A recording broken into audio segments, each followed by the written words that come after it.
Labvakar, dāmas un kungi, puikas un meitenes, good evening, ladies and gentlemen. Mani sauc Juris. Es būšu moderators, bet mums darba valoda šodien būs angļu. Let's switch to English, okay? I really hope everybody in the audience speaks or understands more or less what I'm talking. Excuse my French. This is the second time in my criminal career I'm moderating the scientific cafe in English. Usually we do it in Latvian, but okay, now today we have several guests. And since we don't speak Swedish or Finnish, all of us, we'll switch to English. So, ladies and gentlemen, it's not very crowded, right? Tonight in this nice place. I had no idea we have such a nice premises here right in the center of Riga. Thanks to Microsoft that they are welcoming us tonight. The topic of tonight's cafe is so far away from my, let's say, understanding as to the moon and back. I mean, I don't understand anything about this, about new technologies, about smart apps, and the slogan "Be green, clean or die" sounds really terrifying to me. I'm a biologist by education. So why I'm saying this? I mean that I'll learn a lot tonight, a lot of new things, and it's going to be really interesting for me. I really hope that concerns you too. A little technical information. Usually we organize the scientific cafe like this. We let all our experts speak in a row, one by one, approximately 10 to 15 minutes each of them. Then we place them in front of the audience and bomb them with questions. And purpose of this is that everybody has the opportunity to talk to a live, real scientist, an expert in a certain field, and ask any questions they desire. In this case tonight, may I call you scientists, guys? You're not real scientists. You're experts in a certain field. You've done certain things in your life that might be really, really interesting to others. So, okay, I think it's great to have you here. Thank you for your time. Still, let's call it a scientific cafe. I feel like Elvis Presley in his later days with this mic. This is really, really strange. And now I'm addressing the speakers. Please, when you talk into the mic, not into the direction of the mic, okay? Because of the live stream. Otherwise, if you do it like this, people on internet, they don't hear anything. So you should hold it as close to your mouth as possible. That's number one. Please switch off the sound of your mobile phones. I mentioned already there is a live stream on the webpage of University of Latvia, as well as on Facebook, right? Okay, so let your relatives, friends, and spouses know. If they don't, if they can't be present here, they can watch us online tonight. And yeah, another thing that makes tonight completely different from the last 50 or so scientific cafes we've had at the main building of the university, we've got wine. And this is incredible. Not only juice and tea and coffee, but we've got real wine. Yeah. Nope, unfortunately. At least I don't see any. Maybe afterwards, when we are finished. But yeah, this is all for free. You don't have to pay anything. So this is all at your disposal. Just help yourselves. Well, what else? What have I forgotten? I guess it's more or less, that's it. We could start. This time, let's do it like this. When the speaker has finished the presentation, we shall have 5 to 7 to 10 maybe minutes for questions and answers. And then at the very, very end, when everybody has finished, we shall place them in front of you. And if we still will have questions, then we'll organize kind of a discussion, okay? So let me introduce our first speaker. It's Matis Neimanis from our University of Latvia. And he will give a short, or not that short, introduction into the topic of tonight. He will explain why are we talking about this, why the slogan, green, clean or die. He's been the head of Green Technology Incubator here in Latvia. And when asked, what else should I tell people about you, Matis said that, yeah, he has founded several companies. For example, he had a startup in the field of electric mobility, which failed. But that's the way life goes sometimes, I guess. And in the depth of his heart, he's absolutely green, and to show the world that he's green, he's wearing that green jacket too. So please welcome Matis Neimanis. Good afternoon, everybody. So, do I'm speaking right? Is it okay? Yeah. So, my name is Matis. I'm from University of Latvia, from Startup Accelerator. What does it mean, Startup Accelerator? My colleague Antti will tell you later. Yes, the statement for today is quite provocative. And you know, actually, I believe that it's true. We have to be green, clean, or who knows what will happen. And I will say you why I believe it's true. There are several reasons. The first one, I believe to scientists who are saying that today environmental problems requires urgent solutions. And actually, all of us have to do something to improve the situation. And actually, this is the question, what will be the world for our children? And it's not enough to adapt to climate changes, to the global warming. We have to act somehow. Second thing, when we are talking about startups, by default, we think that the startup will come up with something innovative. And then it's a question, how do we understand the term innovation? I like the explanation that innovation means not earning more money, but generating value for society in a responsible way. And then the consequences is that you earn quite a lot of money. And then is a question, can you act responsibly, but not according to the climate changes? So it means, again, one or another way, you have to be clean or green. And if you are talking about different green technology incubators, clean incubators and whatever, there are a lot of support mechanisms, a lot of initiatives for these green and clean startups. So and then just imagine there is one startup that is green or clean, and they can apply for different competitions and different incubators. This, for example, is for startups from Baltic countries and Nordics. And this one, where you can get even 25,000 prize in cash. So on one hand, you have the green startup, on the other hand, not green startup.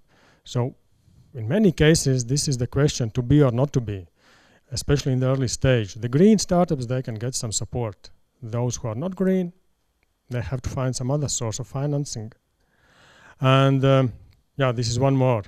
Climate Launchpad, the world's largest green business idea competition. If you fit the requirements, you can apply. If not, then you can't.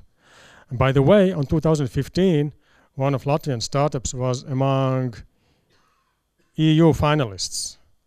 And the name of startup is Alina, and the co-founder Solvita is here today, and she will tell you more about her experience. What was the added value of Climate Launchpad? Was it worth to participate there or not? Actually, she has participated in many competitions. If you are talking about some more activities, Climate Kids Accelerator, Riga Technical University is the partner of this initiative in Latvia, and startups can get up to 15,000, actually free money. There are almost no restrictions how to spend it. And again, just imagine there is green startup that can get this support, and there is usual startup who can't get. Of course, I understand that this is just a part of the picture. You can participate in competitions, you can get the first prizes, but in the end, this is the market who says, is there some worth, is there value behind the idea or not? And of course, what I said in the beginning, innovation is about generating the value in a responsible way, and I really believe that in direct or indirect way, every startup is generating some value for society and in a responsible way. So it means actually that more or less maybe all startups are green or clean. So this is why we came up with so provocative statement, and the next speakers of course will show their opinions, their view, was I right or not. So and if you have some questions, so it's time to ask. Are there some questions? Or we can maybe move forward to Miķels, who will talk more about what do consumers think about clean, green.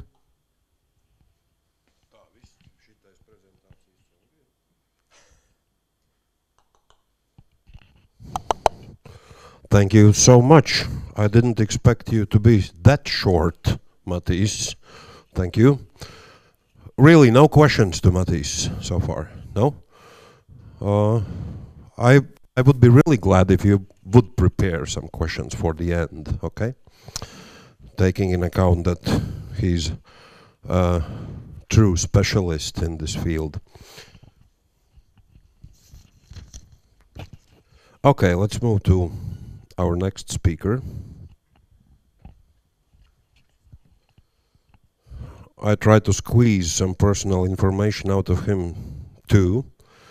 So his field of interests is, as he said, agro-food systems. So he's specializing in different kinds of questions concerning food you can grow on the countryside, correct? Especially blueberries and fungi. And he has a PhD in sociology, and also he holds the position of chairman of the board of the Latvian Association of Sociologists. And what about that black belt in karate? Was that true, or that's definitely you? Miķelis Grīviņš from the Baltic Studies Center, ladies and gentlemen, please welcome. Hi. Hi. So I have to say that I feel a little bit like out of place, because it seems that I'm the only scientist here who will present today something. So, and usually when a scientist presents something, it's about the research you have done. And this time it's a little bit different, because it's not about research, it's about ideas. So we are having and trying to aggregate more studies into one presentation. So I'm not sure how well will I do, but I will try my best to actually present something interesting to you. So as has been already said about me, I'm Miķelis Grīviņš. I'm a researcher at Baltic Studies Center. For those of you who doesn't know what Baltic Studies Center is, it's a research institute focusing on agro-food studies and agroforestry studies, and probably we are the leading institute in this regard in Baltics. And my personal research interests are agro-food studies, as well as, well, more recently I have uptaken research on possibilities to use wild products for rural development. So that's something I imagine Finnish colleagues know quite a lot about, because from what I read, it's quite a big topic in Finland. So as I said, it's not really, I'm not used to giving presentations like these. So I had quite some difficulties to actually decide what should I talk about. So at the end, I ended with title 3 arguments. So that's quite straightforward. So I apologize for that. But actually, at the end, it's what it says. My presentation is presenting 3 arguments, which I hope will help you to frame all the other speakers. With that being said, let me apologize for the first slide. Why? Because probably if you are interested in sustainability, if you are interested in ecology or issues related to green consumption, you are well aware what sustainability means. So, and that's probably not a good style to start your presentation with something everybody is so well aware of. But somehow I feel that for the sake of argument, I have to repeat once more what we know already. And I'm doing this mainly because to illustrate to you that, at least to me, the definition of sustainability is a moral one. It's a moral claim that we make a sort of promise to next generations that we will do our best to actually offer next generations what we have. We don't have any actually real reason to give this promise, but we are doing it. So that's a moral category. As such, we have to recognize that it doesn't deal only with ecological perspective, and we cannot frame it only around what could be called conservationist. Sorry, I start to mess up long words. So along a conservationist perspective, it holds more categories. And that's probably 2 things that I would like you to take from this slide. That first of all, if we are talking about sustainability, it's a moral category, and as a moral category, it has more than just an environmental perspective. And again, probably you already know that usually when we talk about sustainability, we actually raise 3 categories. We are talking about environment, we are talking about social perspective, and we are talking about environmental perspective. There has been a number of discussions suggesting that actually, we could add a long list of other categories. But I think that's not a discussion for today. What I'm trying to explain, illustrate by raising the fact that there are 3 categories, is that it's a complex concept. It has a systemic characteristics. And at the end, it will have quite a few complicated trade-offs we will have to deal with if we want to actually assess sustainability performance. Well, I have to also say that my presentation isn't so much about text. It's just when you get really bored from what I'm telling you, you can actually enjoy just the pictures, and I tried to copy the pictures that could be interesting and enjoyable for 15 minutes. So please don't throw tomatoes at me, enjoy the pictures. With that being said, sustainability isn't a new concept. It has been around for, something like 30 years. And I think what's surprising to me is that although it has been around for 30 years, we cannot say that we have made a really huge progress. And that doesn't mean that there aren't any good examples. There are really abundance of really promising cases of examples we can learn from. But rather what I'm trying to say is that if we look at sustainable development goals, which has been set just recently, we haven't made a huge progress in that. If we look at Paris Agreement, there are still actors who can just claim that, oh, we don't want to be there, we will drop out of this document. And even in Latvia, those of you who are Latvians have noticed that despite that we are talking about that we want to be green, there has been a number of cases where you see just last year that suddenly environmental ministry announced that there are a number of illegal waste dumps just on the countryside that nobody has noticed. So there's a lot of job to be done. And the idea of sustainability, as I said, it's that on the basis it's a promise to next generations that we will give you what we received or what we have. But at this moment, basically, when we start to say that we will give you what we have, even if we reduce all the impact we have on environment at the moment, probably we'll give a crappier world to next generations than we have at the moment. So basically, sustainability isn't enough anymore. And what I'm saying is that, and that's my first argument, if we are talking about green, if we are talking about sustainability, we actually need at this moment to move a step further and say that we won't just react to what we see around us. we will actually try to make an active impact and try to improve the world. Otherwise, well, most likely, no matter what we will do, we will end up in the worst world than we have at the moment. So that's the first argument. You will have two more. So the second argument, and I think I should have added an additional slide in between this one and the previous one, but it's too late. Probably Matīs won't allow me to make a change in my presentation at the moment. So my second argument starts with a question: who should actually facilitate the changes that we are associating with sustainable development or sustainability? And although we don't have a clear answer to that, we have a recent survey Eurobarometer survey conducted in year 2017, where actually this question has been asked to Latvia's population. And well, 17% of the people said that they actually feel that they can make some difference to improve environment around them. And 17% isn't really a high number. Actually, it's one of the lowest numbers in Europe. And well, I wouldn't go as far as to say that Latvians doesn't care about environment. I would say that we are actually quite aware that we should do something. I would say that most of Latvians doesn't feel that they can do something. And well, that's something which is uniting all the post-socialist states, because if you look at these countries, in almost all of them, people are saying that they have very few options to actually change something in the climate change or environment around them. However, with that being said, Latvia's population has a clear interpretation who should lead the changes and improve the sustainability performance. And these are two actors, well, enterprises or business and national government. And well, both of these actors have something like 40% of the population thinks that these are the actors that should move the or should lead the change. And business is winning by some 5%. But let's start with a short analysis why it's a little bit, well, ironic, yet seems quite natural that people are associating that sustainability change should be led by the state.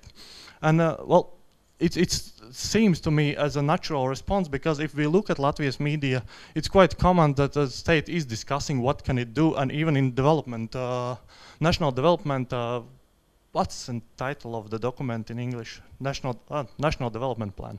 So simple. So even in National Development Plan, there is a number of claims that Latvia will push forward bioeconomy and will introduce new green ways how business can be conducted. However, once we start to look at regulations, most of what Latvia's Latvia's government has done is try to implement rules created by European Union. And in many cases, and this is my opinion, we can discuss it if you feel that we should discuss it. It seems like in a way of translation, these regulations have lost their critical edge and could be called like governmental greenwashing or something like that. So a lot of critical edge on greenness has been lost in translation. With that being said, we can move to second actor. National population things should move the changes towards greater sustainability.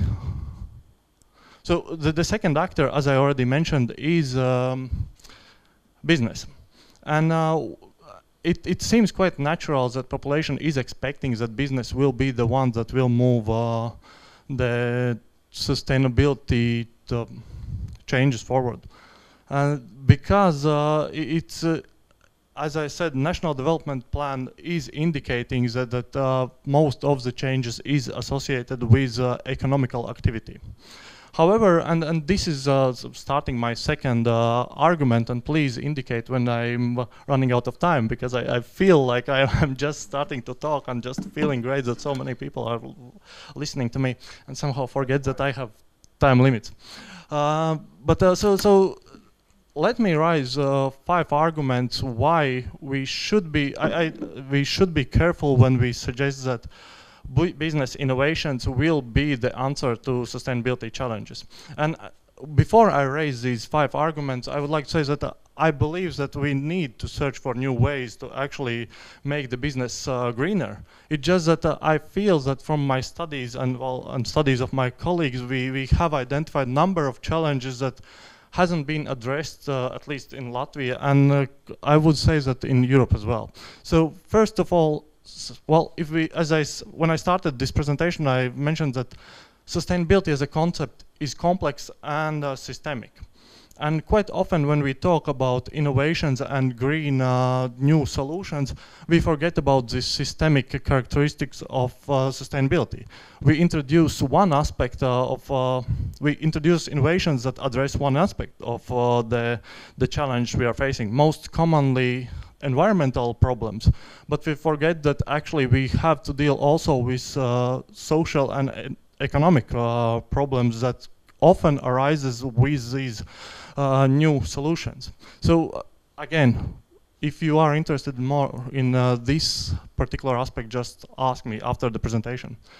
Second aspect I would like to raise that isn't properly addressed when we talk about innovations and sustainability is financialization part of these changes. And well, as I said, my background mainly is I'm studying agro-food systems and agroforestry systems. And what we see there is that whenever a farmer wants to introduce some new technique of farming, he is forced to invest quite a huge sums of money just to move forward. But usually these farmers doesn't have their own money. They have to access banks. And banks aren't really open to lending to everybody. And of course there are funds that are European funds that lend not lend but offer project money to various farmers. But most of this money again is taken by the biggest farmers. And that's not problem on its own. It just we should recognize that not every farmer can implement the innovations that would lead to greater sustainability. With that being said, there is one more problem we should associate with financialization, and that is once you have, again, my background is agroforestry, and it's easier for me to give examples from farming world or food world. So once the farmer has his credit, if the market works well, he doesn't have any problems. He just, well, he has invested in a huge tractor, or he has invested in machinery that helps to well, with, I'm not sure with what, okay, with something. But let's imagine just really expensive machines that helps with something. So if the market works well, then he doesn't have any problems with that. But once the market starts to fail, he suddenly still have to repay the loan. But suddenly it would be maybe for him better to switch sectors, but the investments he have made are actually holding him back in the sector where he made the investments. And well, I lost my argument there, but I hope that I managed to explain what I wanted to say. So next, it's about scale, and quite often, and well, it's not about startups because, well, at least to my mind, and I'm sorry if I'm wrong, but startups mainly are quite small. Are there, or aren't they? Matis? Maybe, they can be. Okay, but for me, most of these are really sophisticated innovations that help to improve, well, sustainability performance of farming are operating on the scale. So what they do is they actually manage to save some amount of agrochemicals or any other substances just by recalculating and redistributing these materials on this bigger farm scale. So the problem with that is that suddenly it turns out that we have to actually make farms bigger. And again, size on its own isn't a problem. I don't think that we should label that somebody is bad just because he's bigger. The problem is that quite often these big farms come with monocultures, which actually leads to quite a huge loss of biodiversity in the long-term run. So what ends up that after 5 or 10 years, initially we have saved some small amount of I don't know, well, environmental performance doesn't sound right at the end of this sentence, but we have improved a little bit our environmental performance. But what ends up after 5 years, we are losing the same gains just by the fact that we are losing biodiversity. So that's been a trade-off we haven't noticed maybe at the beginning. Well, and I probably am mistaken, because now we are really smart and we notice these things, but there are probably quite a few things we don't notice because, well, we are collecting evidence as it comes in. And finally, well, innovations quite often are reacting then creating opportunities. And what it means that when we see a problem, then we actually create a new solution, but we don't tend to solve the problem on its own. And well, I tried to come up with analogy here that could explain what I'm trying to say. And that is, imagine a blanket, and well, the blanket at the beginning is quite strong because it has all the straws coming through it. But then you wear it, and at some point you suddenly realize that you have worn out a hole somewhere in the middle. So you put a patch on the hole. And then again you have a next hole, and you put again patch, and then you put one more patch, and at the end you end up with a blanket, something like this, which is full of patches. And that's not a bad thing on its own, but what you should notice about this blanket is that probably it isn't as strong as it used to be at the beginning. So what will happen if you will take this original blanket and pull on both sides? Probably it will stay as it is. If you will pull this blanket, it will probably tear into parts. So what I'm trying to illustrate is that by reacting, we are basically reducing what is called resilience. And so our systems of farming, our systems of our food systems are becoming more vulnerable to various shocks. And well, that's something we still need to address, how to solve these problems. So my second argument is, and again, I'm stressing that I am pro-innovation. It's just that quite often we are quite, at least to my mind, uncritical when it comes to implementing or praising innovations. And we should be more critical when we are thinking about what actually can be the side effects when we introduce these new things. And finally, the third argument, and I got to really bored for making my presentation at this point, so I put my third argument on just one slide.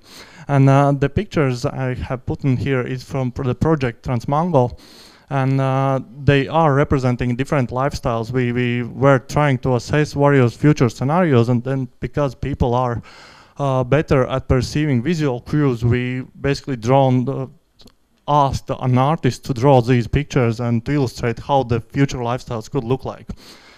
And as you see, on the one hand, there are people who are trying to farm their own, and there are somebody who lives in the city still, but there are people really, some sort of solidarity there's happening. And then on the left side, there are, well, business as usual, probabilities that people are still trying to fight wars outside of Europe, trying to just consume all they can, and without trying to understand what is the environmental cause of their actions.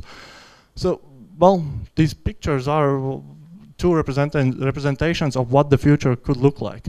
Yet, if we look at what is the picture in Latvia, as I said, only 17% of people think that they can make any type of change when it comes to sustainability. Sorry, I have to look what I wanted to say here. It's good that I have made notes. So they don't see themselves as facilitators of change. And well, it isn't really surprising. When you look at the chart from Eurobarometer and try to understand which factors could explain in which countries people are seeing that they could facilitate change, somehow it correlates with the countries with the highest GDPs, with the highest income. So I would like to make a claim that income correlates with feeling what you can do. And again, it might sound not so straightforward, but the reason why I'm saying that is once you think about Latvia's average salary and the share people of Latvia pay for their food, for example, it's something like 20% of their annual monthly income. And when you compare it to the Western counterpart countries, it's something like 8 to 9 to 7%. So we pay really high share of our income just to deal with our daily problems. So basically, there are, at least how I interpret it, to the population more pressing issues people are willing to resolve. With that being said, I also would like to say that these statistics are quite often missing multiple innovative ways how especially post-socialist countries are dealing with their daily challenge, which could be considered as sustainable. But that again is, I think, a little bit different conversation. So if you are curious about that, just ask me questions. So, thank you. Thank you. So, ladies and gentlemen, questions to Miķelis.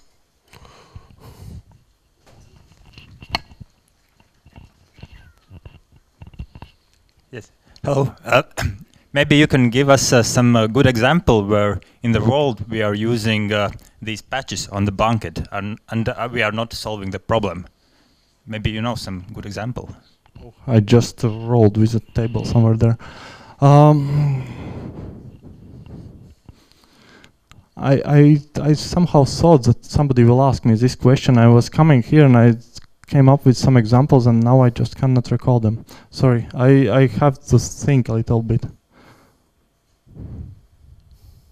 So there is one recent, not so recent, I think 2 decades ago, there was this belief that suddenly in rainforests in Amazon, wild products could be a solution to deforestation. So basically, not pan-European, but global organizations came in with support money trying to facilitate that indigenous communities have the means to actually benefit from these products. What happened once the value of these products was raised, suddenly all the global actors came in and basically overtook the resource. So local communities which were at the moment already quite not well off, but they have grown and they're moved from, well, sorry, I have never told this story in English and I have some problems with the words that I need to choose. So local communities had grown because before that they obviously fled from the countryside due to lack of possible income sources, and with the new sources they moved back. But at the moment when suddenly the resource was taken away from him, they started to switch to other resource what was there. So they started to lodge the forest, and eventually when the forest was lodged, they moved to farming, which then led to increase, well, the expansion of farms there. So at the end, although the process was introduced as a attempt to support local communities, what it did, it supported the biggest farmers and facilitated deforestation. And each step as on its own actually seemed like quite helpful. But when you take them together, you realize that they have just created this system which resembles a little bit Frankenstein. Thank you. I will think of even better example, and hopefully by the end of discussion I will give you some more cases. So, any more questions? Not at the moment. Thank you so much, Miķelis. Miķelis told me an interesting thing. So he's a representative of the Baltic Studies Center, which deals with sociology and agri-foods, and but you do not make any real research on food, I guess. Well, define real. Like the University of Agriculture in Jelgava does. No, we don't do food technology research. Okay.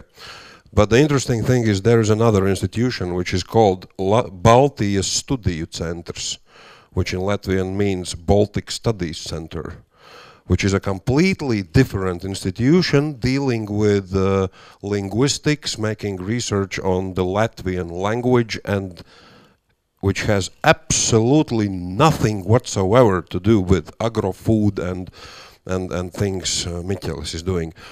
It's just the name. One is in English, another one is in Latvian. It means the same, but those are two completely different institutions. I didn't know that. That's really, I find it really funny and sad at the same time.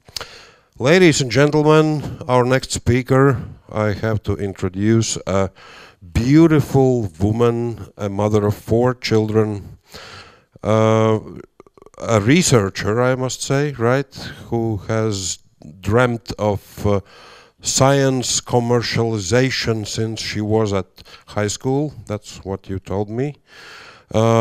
She loves all kinds of active sports. She's snowboarding during the winter time and roller skating in the summertime. And she's the chief executive officer and partner at the company Alina. Alina was already mentioned tonight at the very beginning, I guess. Ladies and gentlemen, Solvita Kostyukova. Please welcome.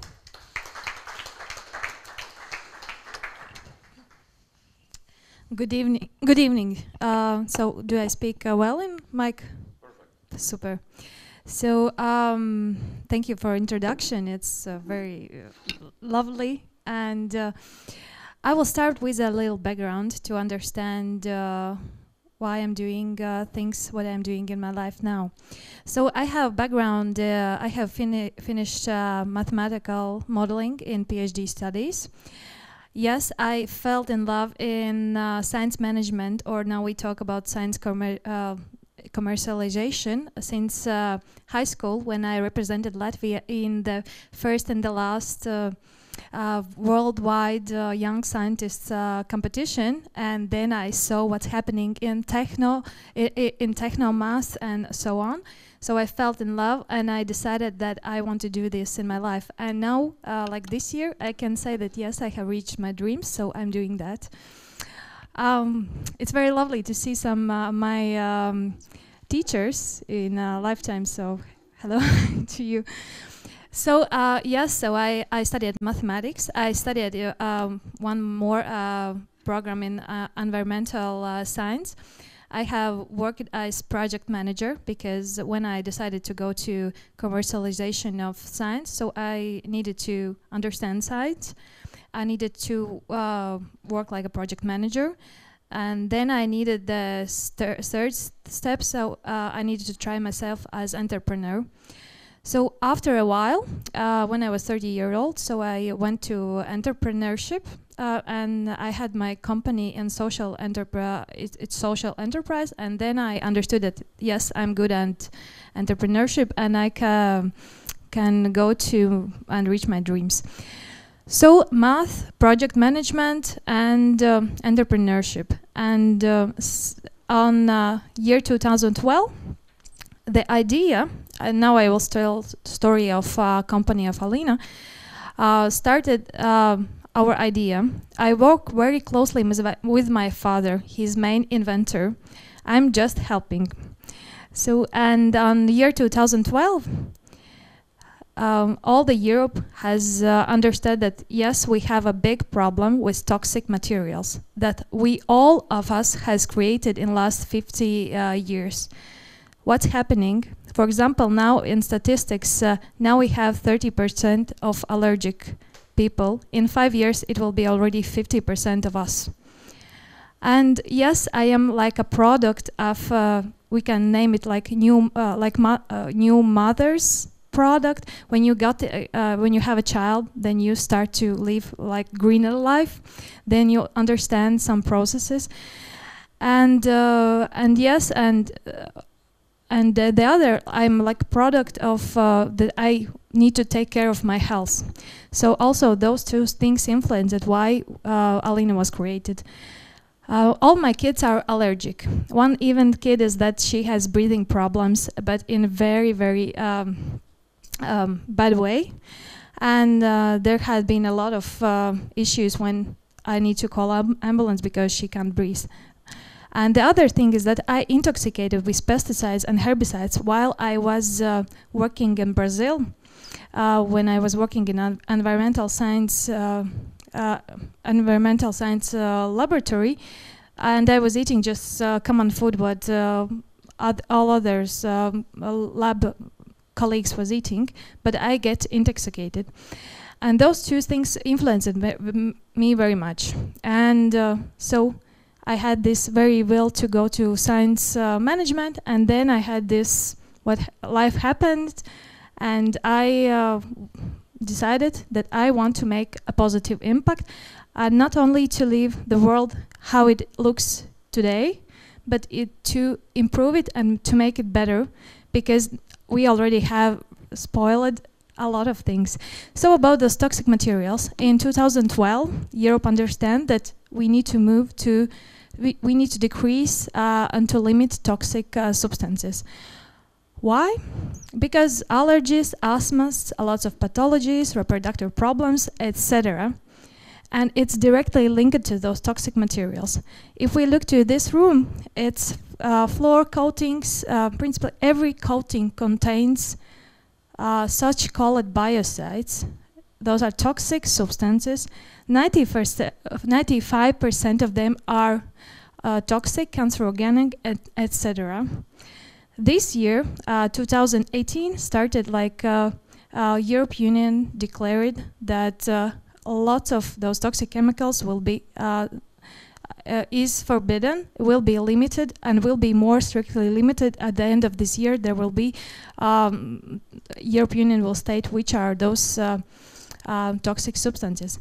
In reality, what happens? Every paint company which produce paint are influenced because 99% of those paints contain those toxic substances, which will be forbidden now. So, and in year 2012, there was an announcement that yes, we need to move to a more cleaner world. And my father just went back to science, and he's an inventor. And he said, okay, I will make a new material. And the main thing is technology, how to make this material, what is based on simple clay material. And it was done. And what is Alina company? Alina has technology that we can produce eco alternative for those toxic substances.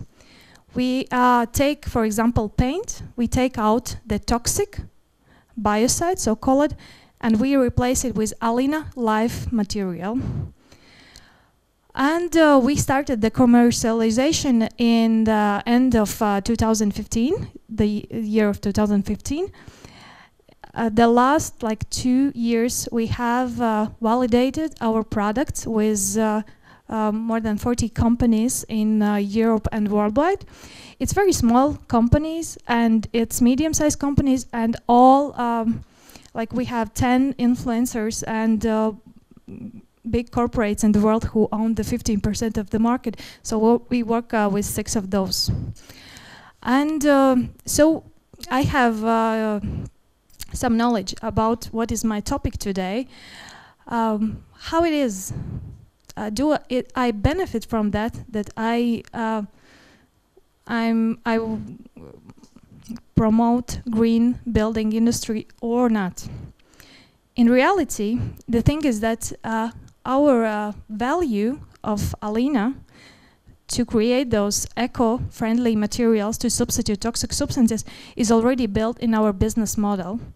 So we don't even have a choice to do otherwise, and we did this, and we made this company because there is this problem, and it helps us to go to market because the regulatory is regulating the industry. All the paint companies need to obey the regulator, and as well as the critical mass of customers, of consumers, is already reached. What is our friends, the big corporate companies, are saying? We have only 2 problems. One is regulator, which is European Union. They already, and there is such a big problem for them because they cannot lobe and they cannot influence the decision makers. It's very hard for them. And the other thing is that critical mass. There's a lot of consumers that go into the shop, takes the paint, read it, and say, no, no, no, I don't want this paint. I want paint without biocides. And so it's, and if we look to the industry says that it's just the beginning. So I can say I benefit from that very much because I'm in this industry, and this industry, if you don't move to this green building industry, then it means that you will die soon. So for those companies who do not change their formulations and their products, they will die because consumer has been educated and the critical mass has been reached. If we look from from the topic what I had today about as a company, to work with customers is very it's easy. To work with companies, it's easy because we have the same values and they understand why they need to change those toxic substances to greener product. But if we look to for the startup, if it's I benefit when I raise the money, when I'm searching for funds, if I'm in clean tech, if I'm like green company. There's a big problem in our region. It's a huge problem because to find, if I come from Baltics, then the first seed round I need to get from Baltics. It's like a law. When you raise the money, at first you raise the money in your region and then you go to search for bigger funds. In our case, to find the persons or to angel investors or a fund who understands, like everybody says that we are in the non-sexiest field where you can raise the money because it's industry is very conservative. It's building industry is conservative. Material industry is conservative. It's very, very hard to get in, but when you can get in, then you stay. So non-sexiest industry where to raise money. It was told for all the funds we have discussed and talked with. And they say, if you won't get money from your region, we cannot give you anything because you don't get like a validation or approval from your region that is needed. And we come from Baltics. And we are here still the price-driven consumers and still price-driven all other like enterprises or the persons who have money. So it was very hard, but we succeed. And but none of our investors is Latvian. They are foreigners who brought their families here in this region because it's very healthy to raise their kids here. And now it took quite a while. It took a lot of effort to get this first seed round. And the next steps, now it seems it will be easier because we can reach now those impact funds who has already written in their values and where they are investing. It's impact funds, positive impact. You need to create a specific clean tech and new material funds who understand that your return of investment will be much longer way. They understand why we need to do this, and for now it seems that it will be more successful. So I want to tell about good like story or a fairy tale what I experienced 2 years ago. We were invited and then awarded Denmark Green Building Award, Innovation Award. And we were the only foreign company because Danish do not love foreigners, but it helped us to open a lot of doors. And we are, me and my co-founders are very like, we are, if somebody opens the doors, then we enter, yes, and bring our family in. So, and what we experienced then, we knew, and then we were invited in Pension Denmark. Pension Denmark is the largest pension fund, and they presented where they are investing money, and they told that every year 2 billion they are investing in new properties. Those new properties are totally human healthy. Not only sustainable, but human healthy projects.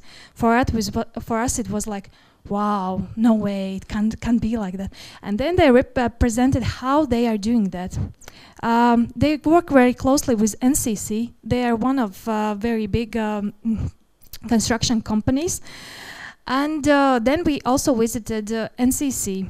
What NCC is doing? They're saying, Pension Denmark is paying us. They are saying that they want sustainable and human healthy buildings. So we need to obey this. So we make, for example, for every material, what it consists of, each active substance, everything, they have, the influence they have on the people. And they said, we have a problem with paint. There's only 2 companies in the world who can deliver us paint which don't contain particular active substances which are now being taken off the industry. So in Denmark, they already beforehand started these changes. And yes, we have made, for example, with every material, the list what they're consisting of. And for example, for ourselves to present that we are able to do that, so we built this office building. They has an office building like we have this Saulesakmens, which is made of only human healthy, sustainable human health friendly materials. And they said when they moved in, nobody had headaches, nobody have any other problems. There's fresh air, and we know, for example, what this chair consists of. And for us it was, wow, it's a fairy tale. It can be, but it is. And then we talked with Pension Denmark. Why are you doing this? They say, it's not because we are good ones. It's because it's our business model. If people live longer lives, they pay more in our pension fund. So I hope that there will be much more such influencers who do this. So, okay, so shortly that is. Thank you.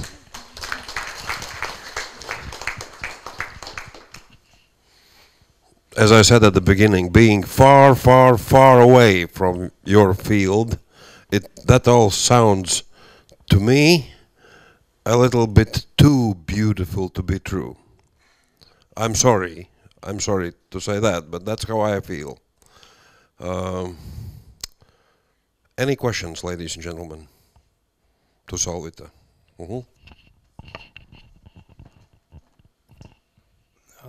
Hi everyone. So I have a question about, you said about the critical mass you reach, and how hard it was, and how much time it takes, how much money and other resources it took to. My business, my business model is business to business. I work with paint companies, so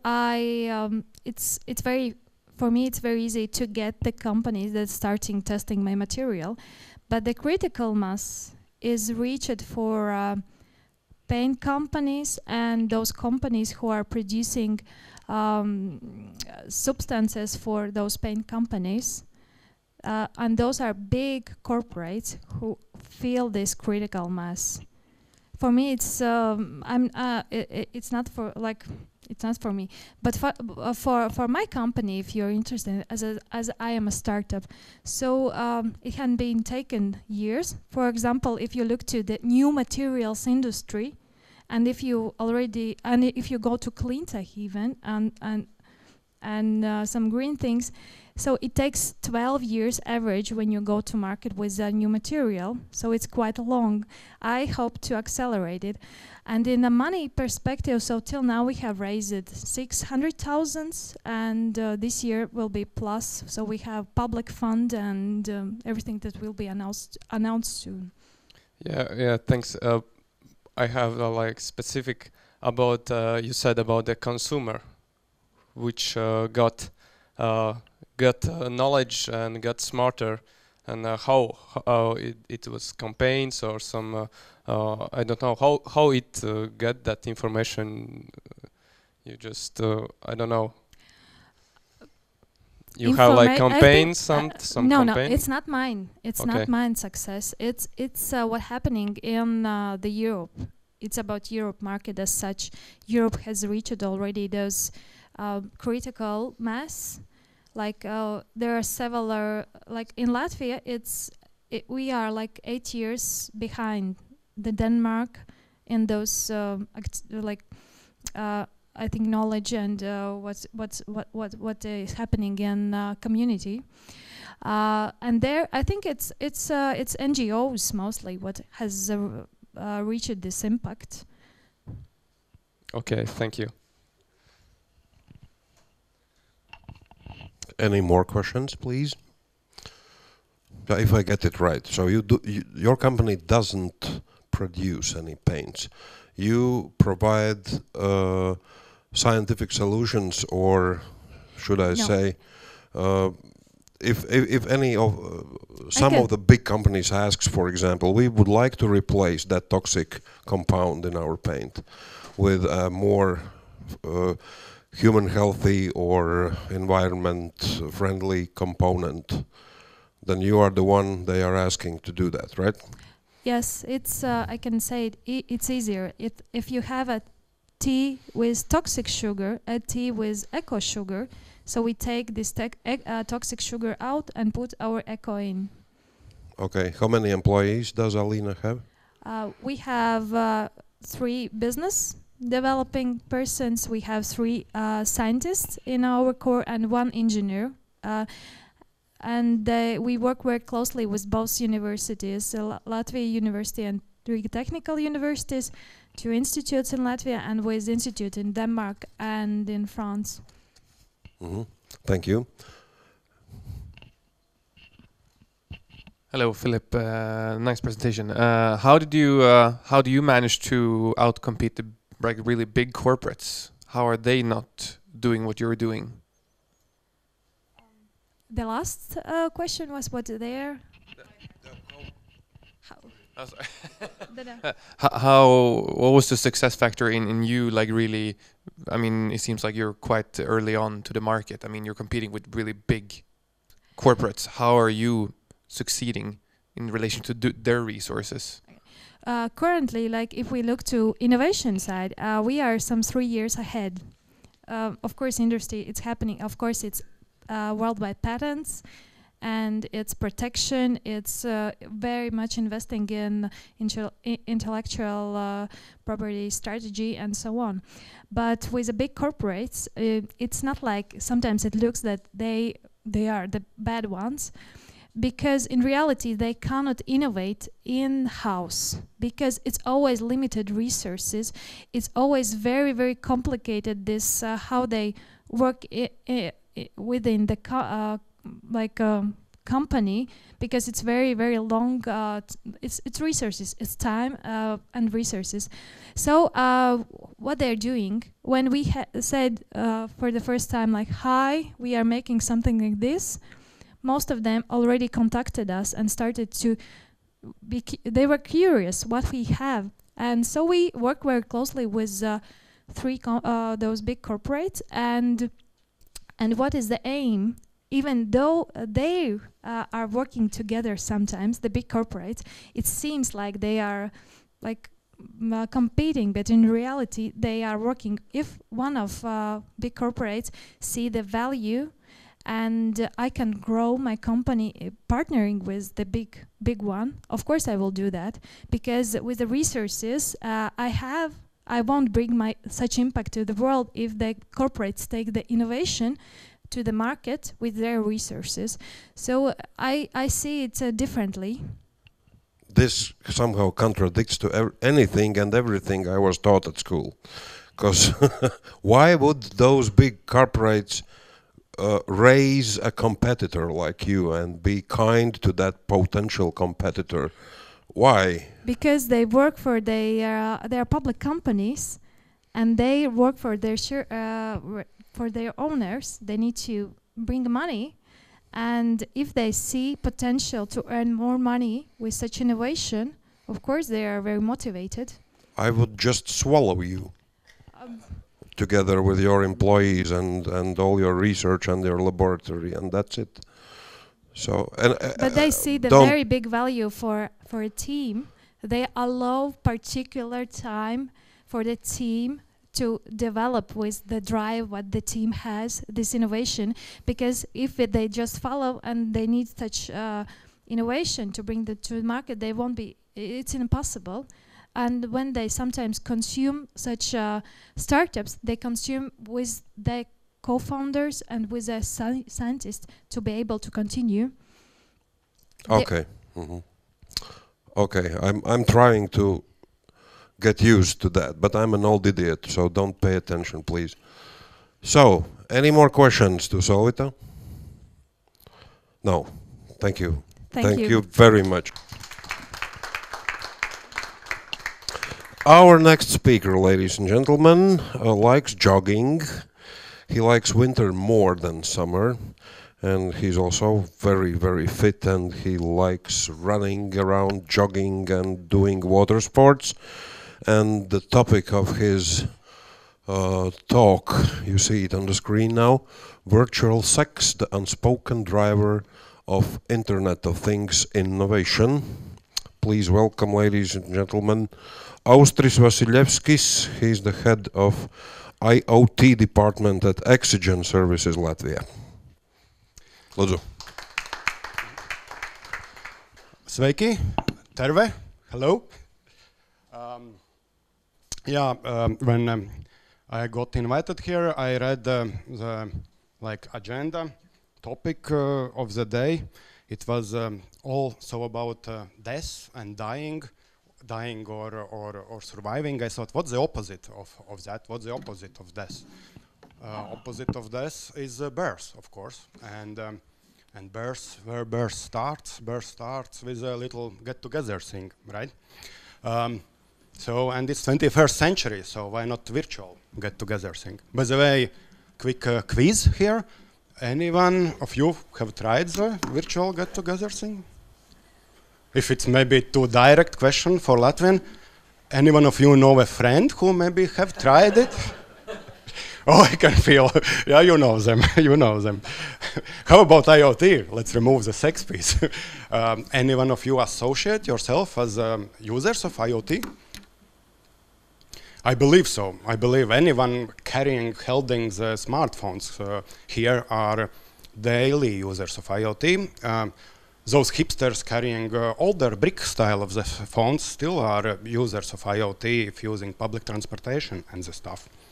So today I'll tell you a little bit about myself, about my two sides of my life, my enterprise corporate life, and my attempts in startup life, as well as about IoT, and if lucky, maybe a little bit of that virtual sex thing. So let me figure out which is the one. Oh, right. So that's my my company, Oxygen Services Latvia, where I'm coming from, where I'm working full-time life. Key figures, main numbers from our company's life. I won't be reading any bullets, I promise. We all associate ourselves as pioneers of IT industry here in Latvia. We started our business right after the Soviet times and with different names, but we have survived and still living that thing. And but on the timeline, on the lifespan of the world's timeline, the path from pioneer to a dinosaur is quite short. It's risky. It's easy to get from pioneer to dinosaur. And we don't want to become dinosaurs. We love the feeling and the sense of pioneers.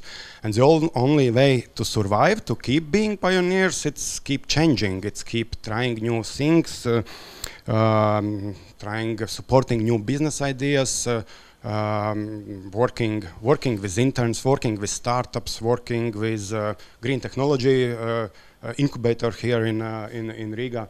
And IoT is a piece of that. IoT, machine learning, all the new things. Not always our paying customers are already paying for that, but we are working ahead it and to become, to survive, basically to survive. And the other side of my my experience is in startups. It started 2 and a little bit years ago. Good friend of mine introduced me to scientists in Riga Technical University, and they had a very neat, very nice, very cool knitting technology for smart textiles.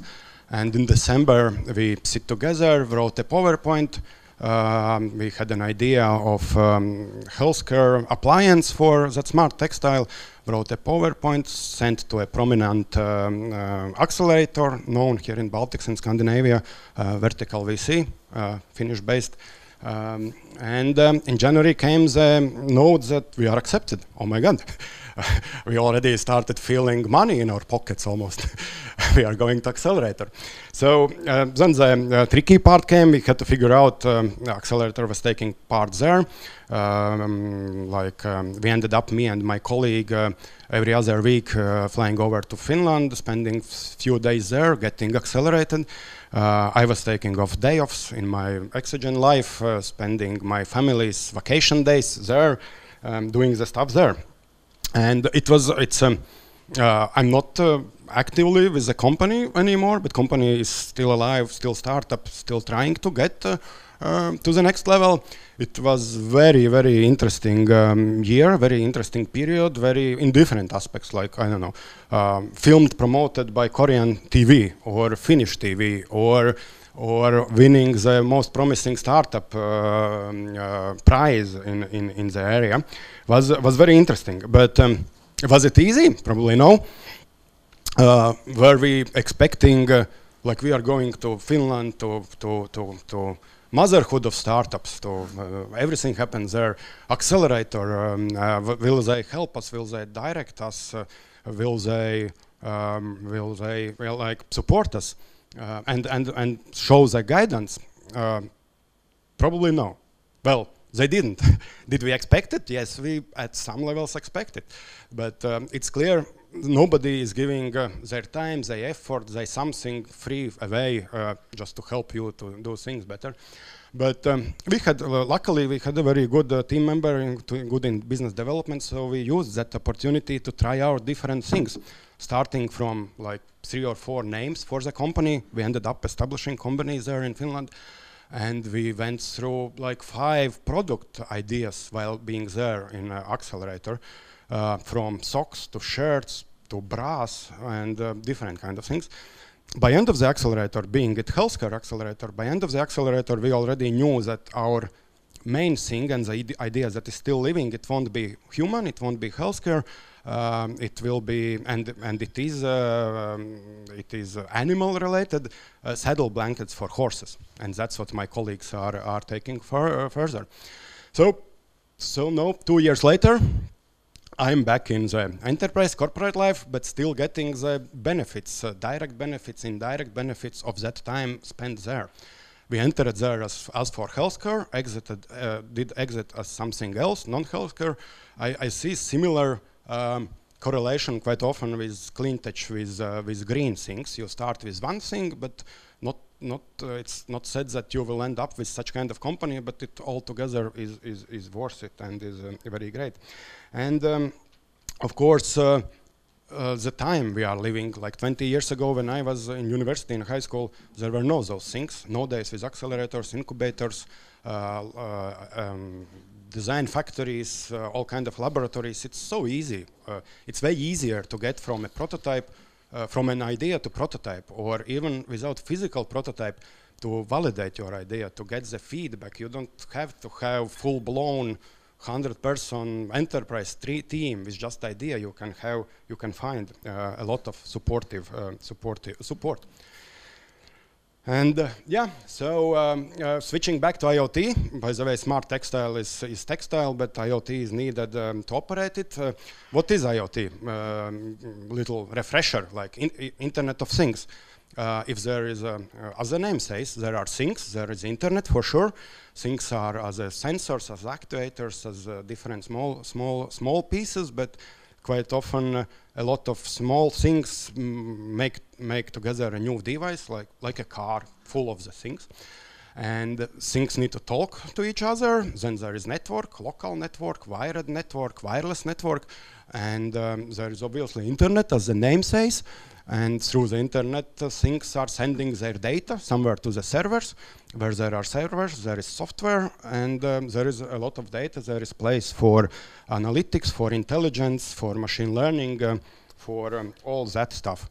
And Others says that's ridiculous what hype nowadays IoT is. Like how it is different from embedded systems we had 20 years ago. Effectively it's the same, embedded systems. Like at Exogen, 20 years ago we were creating drivers for IBM for OS2. Well, all the same thing is. Probably the biggest difference is internet. In embedded systems they were more disconnected. Nowadays it is connected through the internet, easily accessible. One thing can talk with another, with people, with servers, with stuff. And but where we got the internet and how we got to the level of internet and to all those things, that's where the secret sauce comes in. Internet and nowadays, like all the innovations there, can't be imagined actually without the virtual sex thingy. If you think of it, even before internet, porn industry was the one why VCRs and video recorders survived. Back then when they were invented, there were a lot of movie makers, researchers saying, who will be buying that expensive, like hell, crazy expensive piece of equipment for watching movies back home when you can go to cinema for fraction of cost, watch the same movie like together with others. Turned out there is entire industry waiting for opportunity to watch movies privately.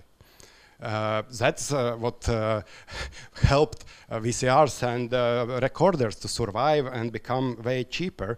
Later on, if not porn industry, our internet would have stayed at text level probably, maybe with some scientific schematics or something like that. Sex sites are pioneering every new piece of technology way ahead of others for streaming content, for video, credit card payments, for authorizations, for fee-based subscriptions was there way before Amazon and everything else.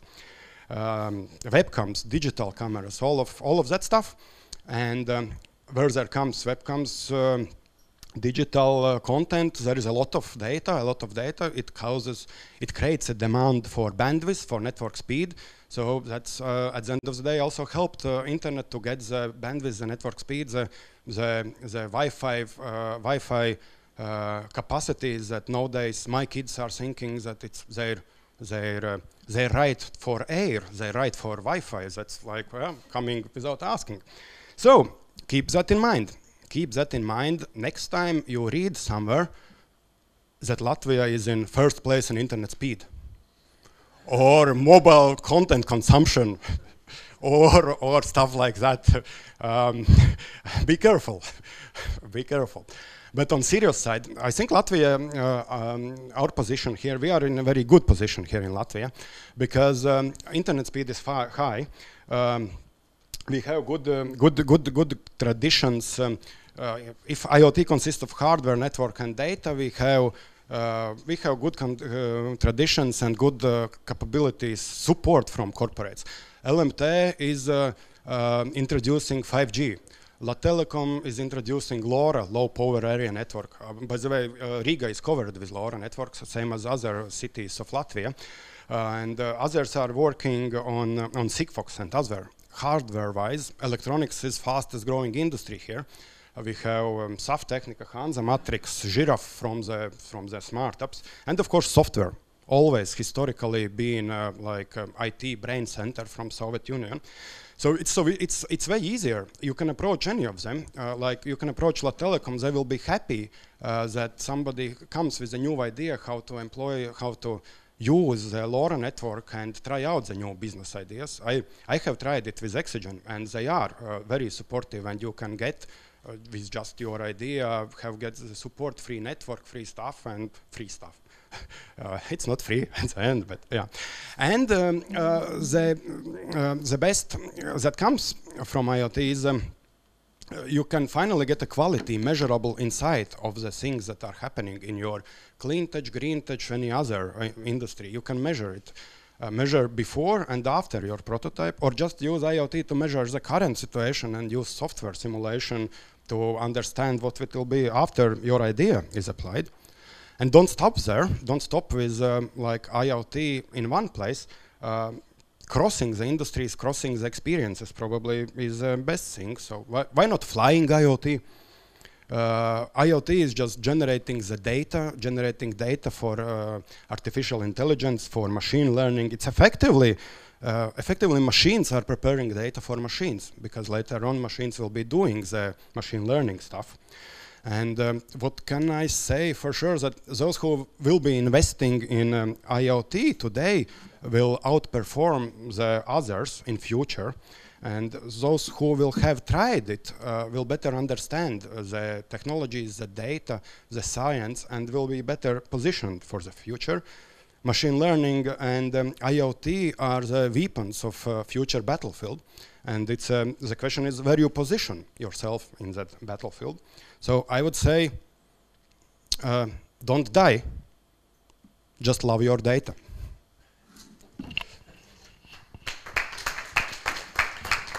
Thank you. Yeah, that part about the internet speed in Latvia and the secret reasons of that. Secret sauce? Yeah, that's really interesting. I haven't thought of it in that way. Questions to Austris, please, ladies and gentlemen. Don't hesitate, just raise your hands. Very sensitive topic, you remember. Yeah. Really, no questions? Well, first of all, thank you for your presentation. It was really interesting and thought-provoking. But otherwise, I'm just thinking that well, on 25th of May, the data privacy regulations new will be released. And I haven't thought about this regulation in context of Internet of Things. So could you explain how the industry will be affected by this regulation? Very, very good and right and trendy question. On one thing, IoT is impersonal. That's just piece of hardware. On another thing, of course, anything that's happening on your phones, it is affected, and it's that's actually yet another area for new startups, just for adding or introducing for solving this security problem involved of data flying around.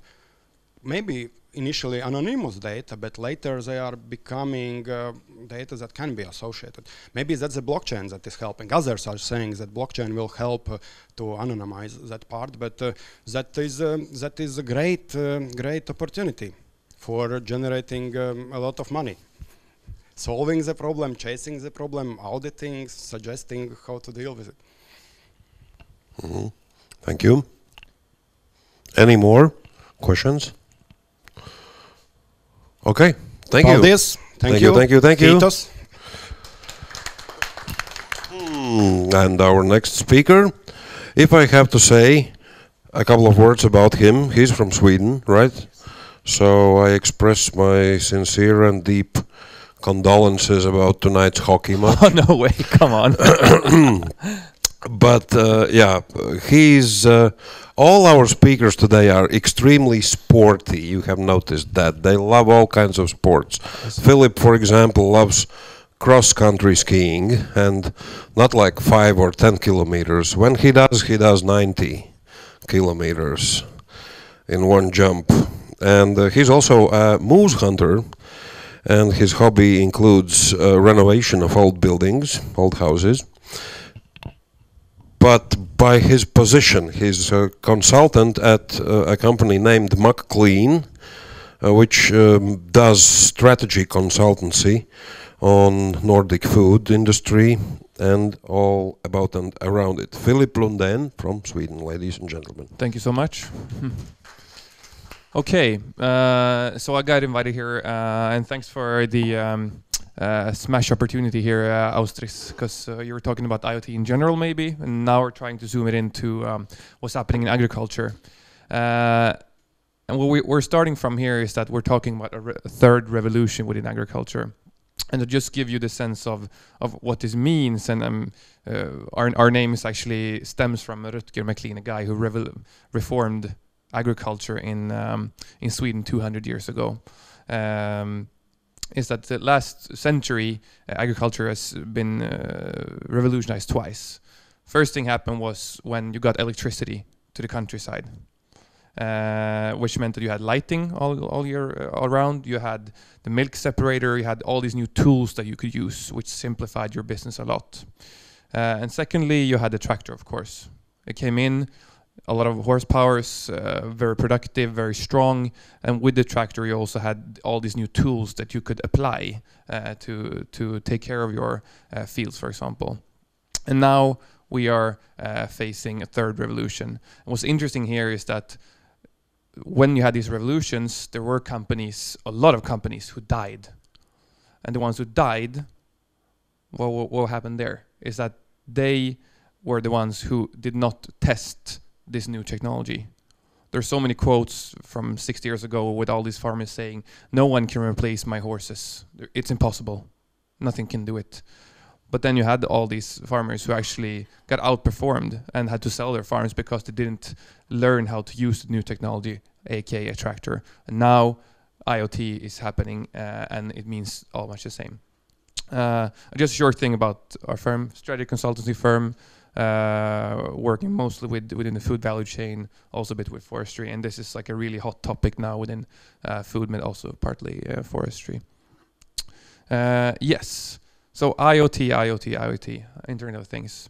The way we see it here is that IoT is not just IoT in itself, but it enables a new type of value creation. It is the base of something.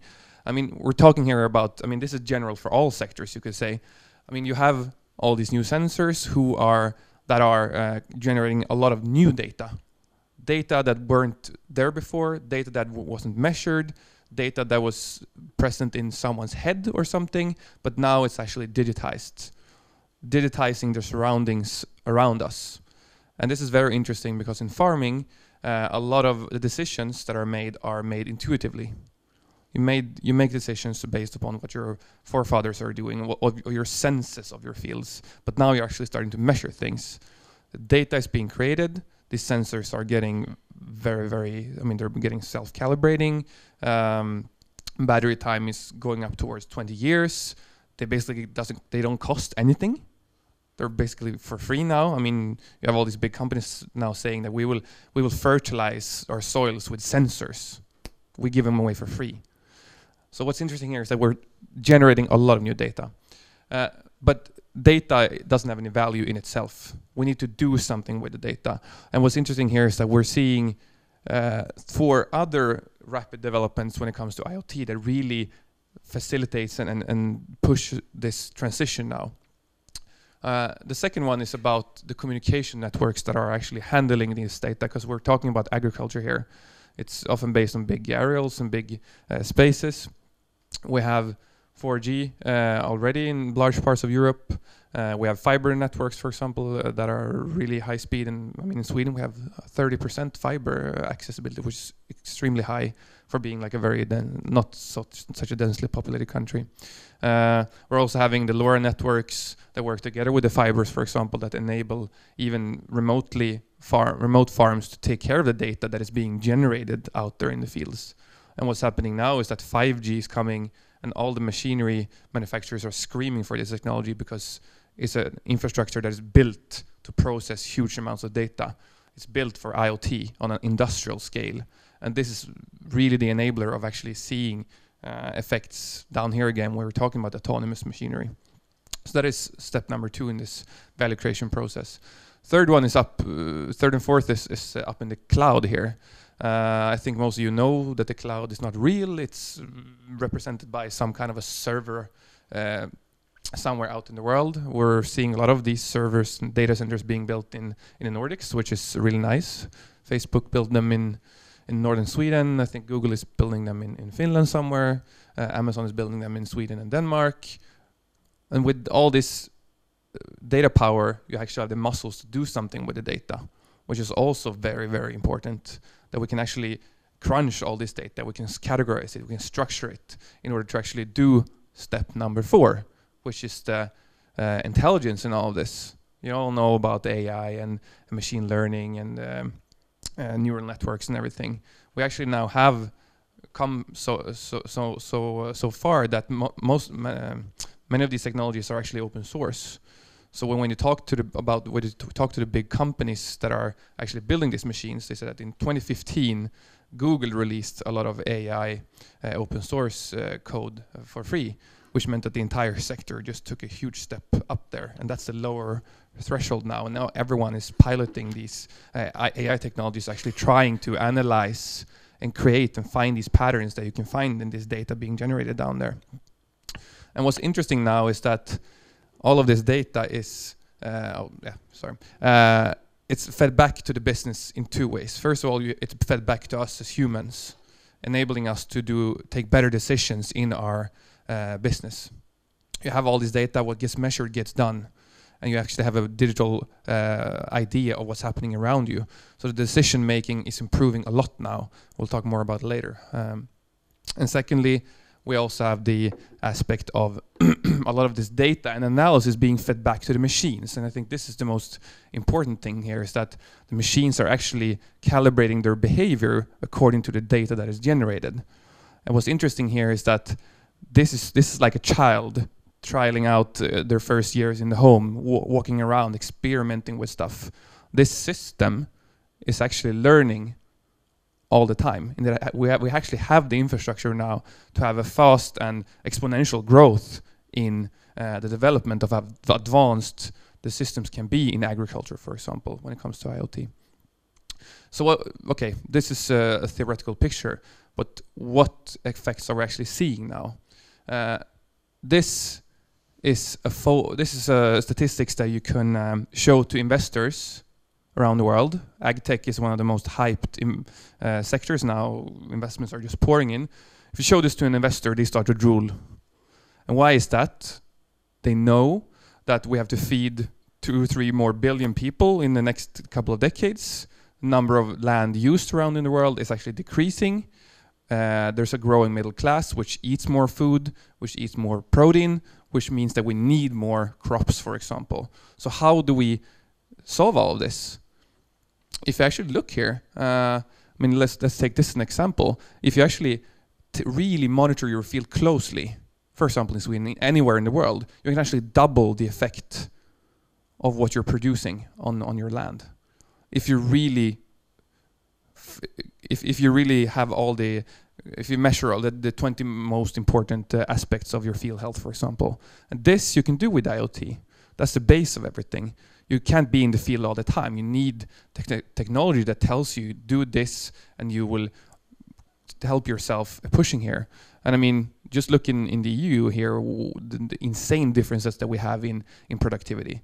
This is also a way of really doing more with less, actually. Because technology is now very, very rapidly talking about using less things to actually achieve more. Technology will bridge this gap. And how will technology develop then? This, you could say, is a way to show how I mean, this is also a very general picture here, but this is what's happening, especially in agriculture, is that tractors have been connected for 20 years, and you've managed to do simple things like changing on and off the alarm or monitoring the tire pressure. But what we're seeing here in terms of how these systems, production systems, are maturing is that they're getting more and more advanced, and they're getting more and more complex, combining data from different areas. In step 2 here, we're actually, if you have a John Deere tractor, for example, you have predictive maintenance, where the technician is actually coming out to your field to change a component in your tractor before it breaks down, because they're measuring it, monitoring it 24/7 with IoT and predictive learning and AI, for example. And you're also being able to do this to automate certain simple behaviors. What's happening here in level number 3 is very interesting, is that you're starting to connect different types of machinery, and they're actually talking to each other. So every time you go through the field, or you are, or every time the cow goes through the robot milking system, you create an additional data layer on that hectare of field, or on that cow, for example. And what this means is that when you have so many data layers, just like we have senses, you can actually start to do a lot more advanced process automation around it, because the systems actually have a digital idea of what's happening around the context of all of this. And we'll talk more about how agriculture is doing and where they are placed in these maturity levels. But what's really interesting is when we start to go to level 4 here. That's when you start to actually plug in data that doesn't necessarily only come from your farm, but you actually also plug in data that, farming is very, very, very exposed to weather conditions, for example. All the data you have now, you have companies in the US digitalizing all the information you have around the seeds. You have hundreds of thousands of different types of seeds. And when you have a good understanding of your field and digital understanding of your field and digital understanding of your seeds, you can actually combine these and actually find the optimal seed for the optimal, for your square meter of field, for example. So here it gets really, really interesting when you actually have data sources that are added to this to really make the analysis and advanced, make decisions more advanced. And what's interesting also is that you have these platform companies coming in. Just like we have Google and Facebook in our lives, we'll talk more about companies that are going into the middle here to actually be able to collect all this data and actually make it actionable, both for the machines and for us as humans. And this is going really rapidly forward now. Just if we take some examples then of companies that are really using this technology, using IoT in this system that I've been talking about in a way to actually both create efficiencies and productivity on your farm, but also sustainability.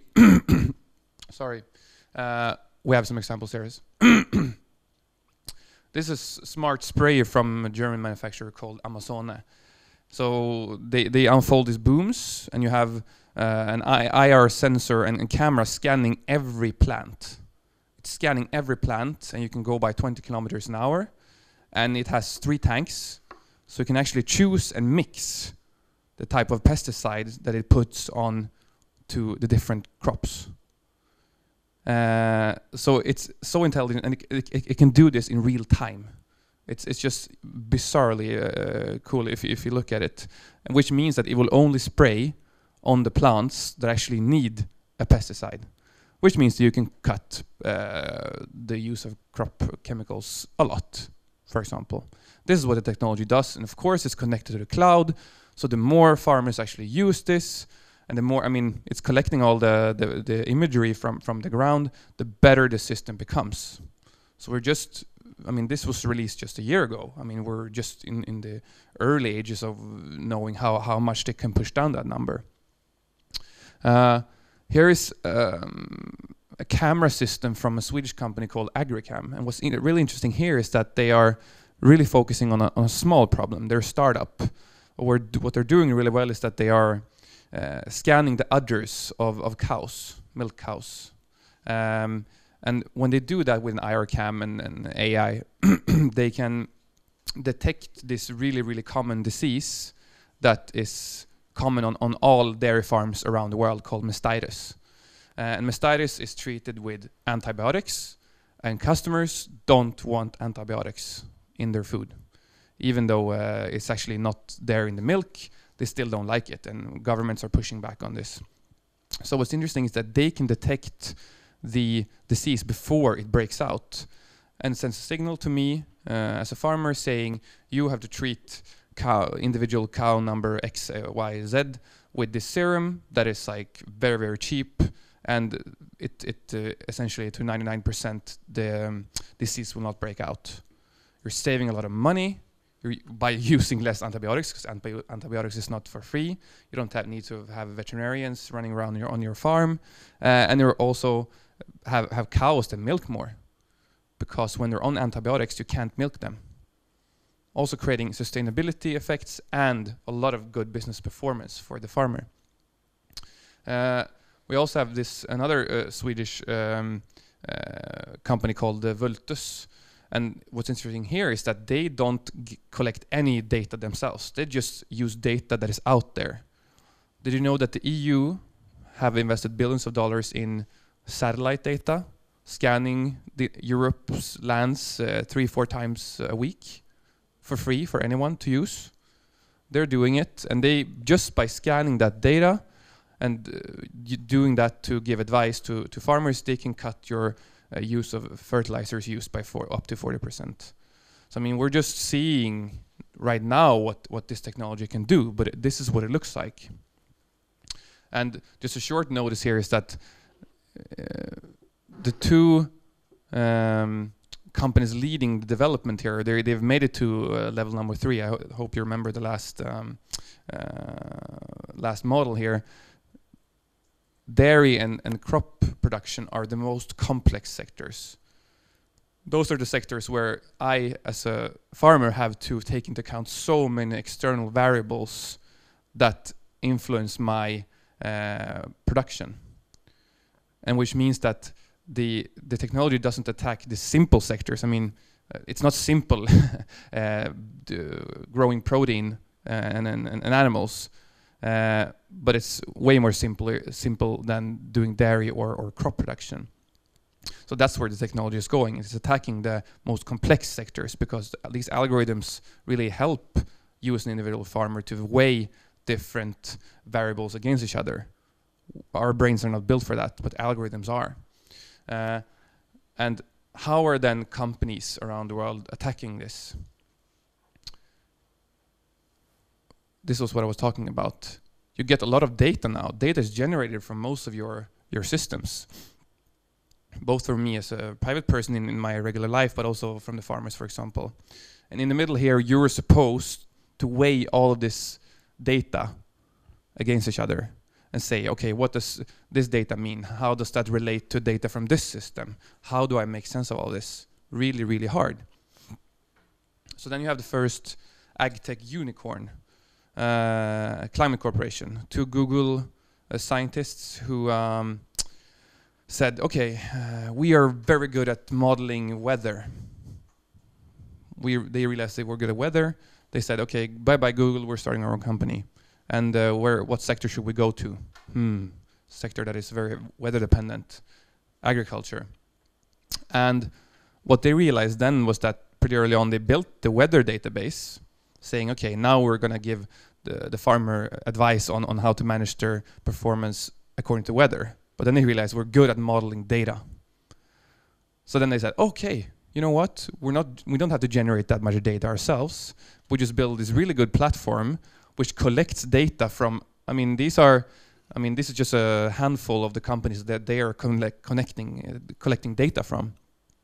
So they're collecting data that, really high quality data from, these are the 2 biggest tractor companies in the world.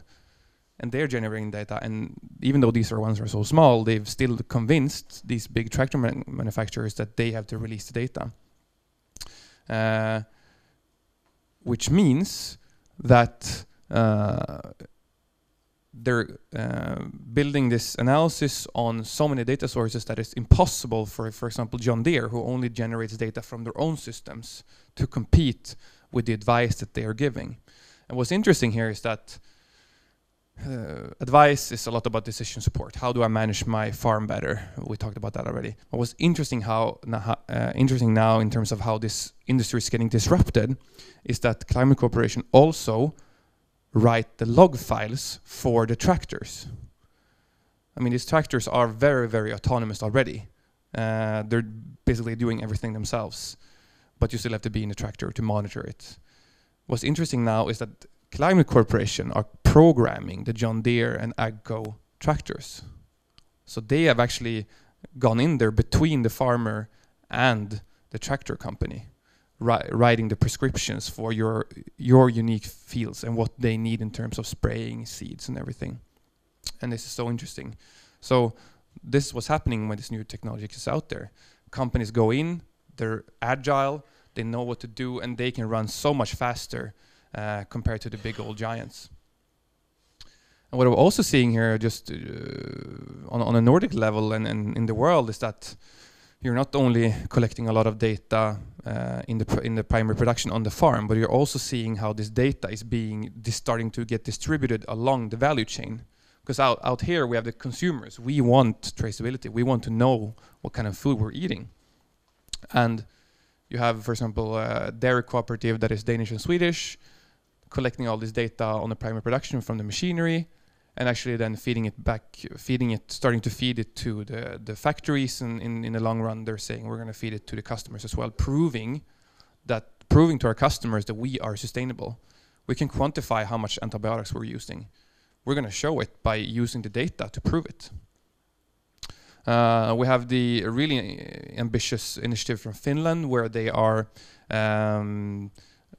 built this entire data infrastructure for digitizing the entire crop production trading, and actually enabling you to put a digital label on every batch of crops that you're selling. And what's interesting is that this will also be a way of having an infrastructure that enables you to create traceability towards the end customer, because all the big companies are using this already. They've developed it together. Really cool. We also have in Norway, they're scanning the forest with lasers, and we also have from the forest we have a Swedish example where you're getting when you have a harvester out there in your forest, I get paid instantly because they collect the data real time from the harvester, and as they cut down the trees, they quantify it, they measure it, and they say this is how much you get paid. You get paid every day, which is also radical for you as a forest owner.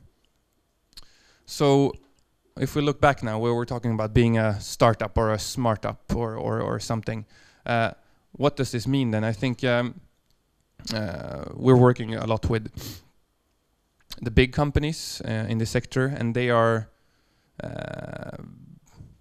unsure how to tackle the development here. So what we're seeing is that there's so much that the startups can do that the big companies cannot do.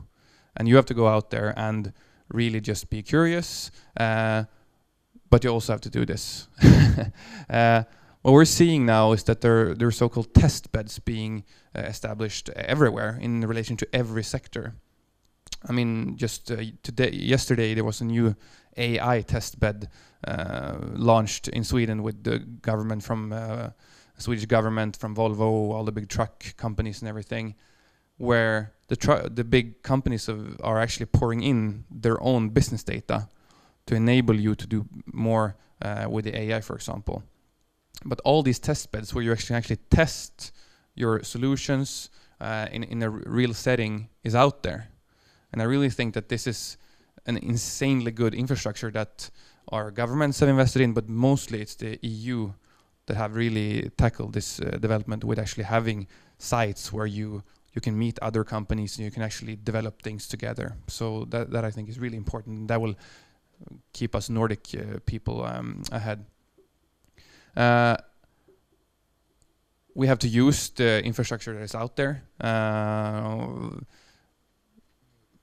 I listened to a podcast about someone who said that, okay, there are many people saying, oh, I wish I was born in the 90s, then I could have been rich. There were so many opportunities then, but now everyone has done everything wrong. Now is the time to be born, because now, for example, we have the infrastructure, we have AI for a really low cost that we can just plug into in the AWS or Microsoft or you name it. We can just use it, we have the processing power, we just purchase as much as we want. That infrastructure is there for everyone. That is what's going to change this world for the better, I think. Because we just pay as much as we use, and we even have companies that are giving it away for free. Come and try our AI, come and try our processing power and see if you can use it. There's nothing telling us why we shouldn't use it. And we're also seeing, number 3 here, is that to actually leverage and combine existing data sources. There's so much data out there that is collected by the government in terms of satellites, drones, from tractor manufacturers. A lot of this data is being, as we speak, opened up with better APIs and everything that can open it up for us as developers and startups. Really use that one. Start there. very cheap. You can get the infrastructure from here and you just buy as much you want. You build it on existing data sources. Platform company. And we're also seeing that there are new types of business models being in place here. Let me go back to this company. They realized that they have to do something with their business model because we're talking about investments into farms. Farmers are really they need to put in a lot of money in when they're using new technology. What they did was that we know that this investment, this camera costs you around 1,100 euros. It's not too much for a big farm, but it's still like a considerable upfront cost. So what they did was that we're going to give away the camera for free. You can get the camera for free, and you pay per scan or other scan. So they scan every cow 2 times a day, which means that no matter if you're big or small, you have a linear cost, which means that they can detect this disease to a very high degree and enable you to save money, for example, and increase your productivity. And they do it by creating a new business model which really helps them go out there to actually meet the customers, because you really reduce the risk taking for the individual farmer. But at the same time, when you have a subscription model, you stay a lot longer with your customers. You have a closer customer relation, and you have a steady cash flow. So that was almost the last thing here. Yeah, I really start with the defined problem. I really think that there are a lot of companies out there talking about these grand plans, but really zoom in on the problem first and trial your solutions around it. I wish I could do coding. I can't though. That was everything I had to say, I think. Questions, comments? Thank you so much. That was really impressive.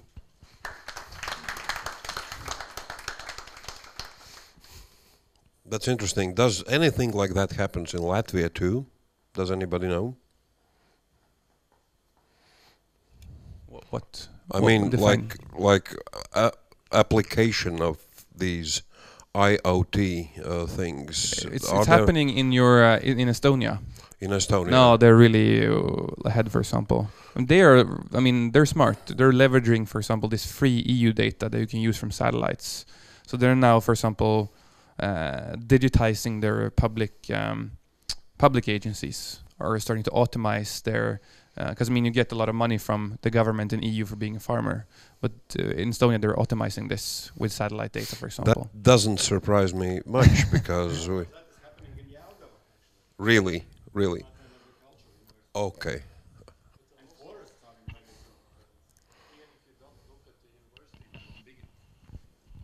The biggest farmers having something like 2,000 hectares in Latvia use these technologies as well, and I think they are using them for quite a while already. So Estonia isn't so much ahead of us in this regard. Okay, thank you. Good. Well, questions to Philip, ladies and gentlemen.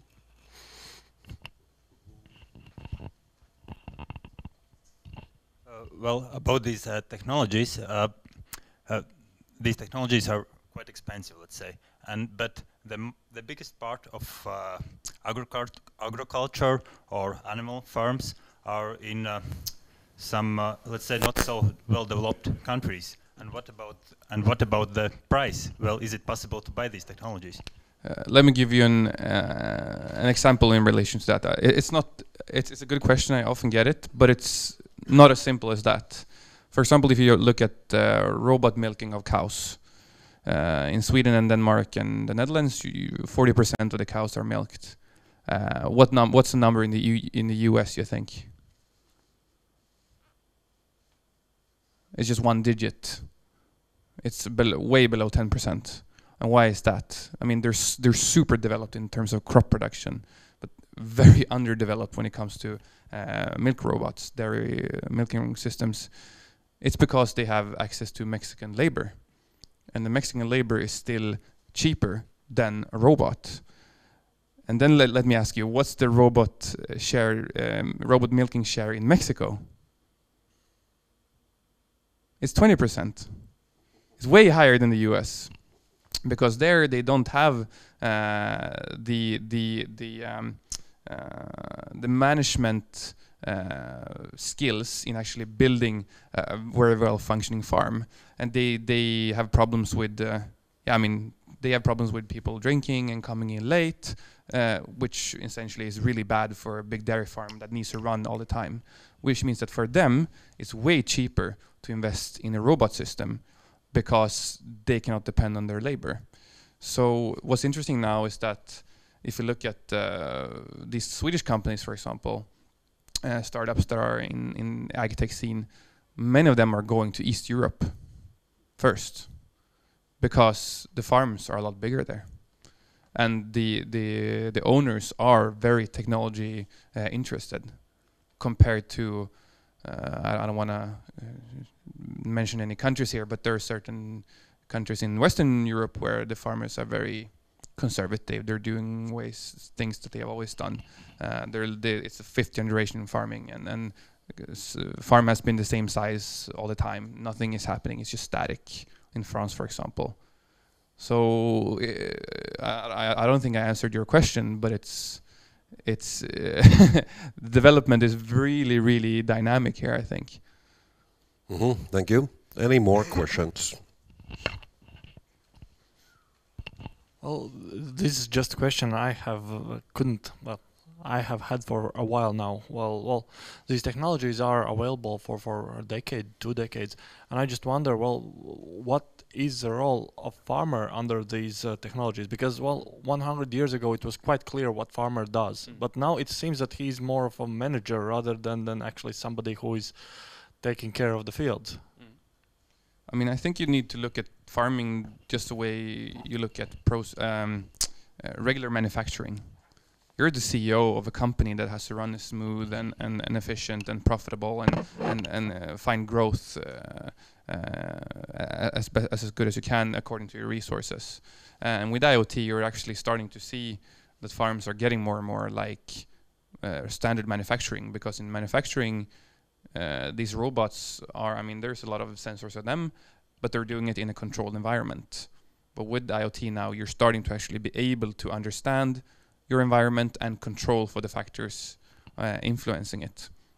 So I think that's the way to go forward. But I mean, if you look 100 years from now, not even maybe 100, but 20, 30, I mean, all the tractors will be super autonomous. Super autonomous, and you as a farmer will have no way of competing with the intelligence of the systems. What does that mean then? That sounds scary. So what? And then the question is, do you actually need farmers, or can you just leave it to big corporates buying your land and doing it more efficient than you? I don't know.